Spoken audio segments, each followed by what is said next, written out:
নমস্কার বন্ধুরা, ডিম দিয়ে লাউ দিয়ে তরকারি করছি। ডিমগুলো ভেজে নিয়ে তারপরে একটা পাত্রে রেখে দিয়ে তারপরে ভাজা ডিমগুলো দিয়ে তরকারি। পেঁয়াজ কুচিয়ে নিয়েছি আগেই, আর কাঁচা লঙ্কা কুচিয়ে নিয়েছি। লাউগুলো বুনিয়ে নিয়েছি, ধুয়ে নিয়েছি জল দিয়ে পরিষ্কার করে। তারপরে লাউগুলোকে প্রথমে কড়াই গরম করেছি, তারপরে তেল দিয়েছি, তেল গরম করেছি ভালো করে তেল গরম করে নিয়েছি প্রথমে। তারপর কালো জিরে ফোড়ন দিয়েছি, সামান্য সর্ষের তেল দিলাম। সর্ষের তেল গরম করে তারপরে ডিমগুলোকে ভেজে নিয়ে তুলে রেখে দিয়েছি। কাঁচা লঙ্কা, পেঁয়াজ, ডিম তারপরে পেঁয়াজ ভেজে নিয়ে লাউগুলোকে ভেজে নিয়েছি।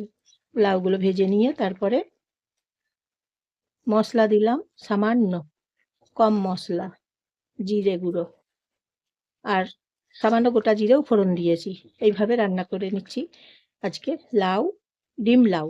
এই যে দেখুন, ডিম ভাজা এবং লাউ দিয়ে তরকারি আজকের রেসিপি। ডিম ভাজা দিয়ে লাউ দিয়ে, এই যে দেখাচ্ছি আপনাদেরকে, দেখুন ডিম ভাজা এবং লাউ এইভাবে রান্না করছি আজকে। খেতে অসাধারণ হয় এইভাবে। লাউ ডিম তরকারি বেশ খেতে খুব সুস্বাদু হয়। সেই জন্য লাউ দিয়ে ডিম দিয়ে তরকারি রান্না করছি।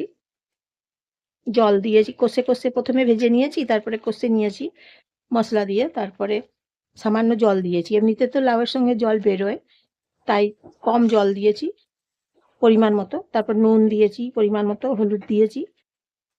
এইভাবে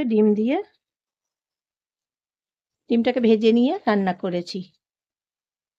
ডিমটাকে প্রথমে ভেজে নিয়েছি, তারপরে রান্না করছি লাউ দিয়ে। গোটা গোটা ডিম দিয়েও রান্না করা যায়। কাঁচা লঙ্কা দিয়েছি, কাঁচা লঙ্কা দিয়ে রান্নাটা করছি। খেতে কিন্তু খুব ভালো, জানেন তো। আর কচি লাউ তো, কচি লাউটা বেশ খেতে খুব সুন্দর, একদম কচি লাউ।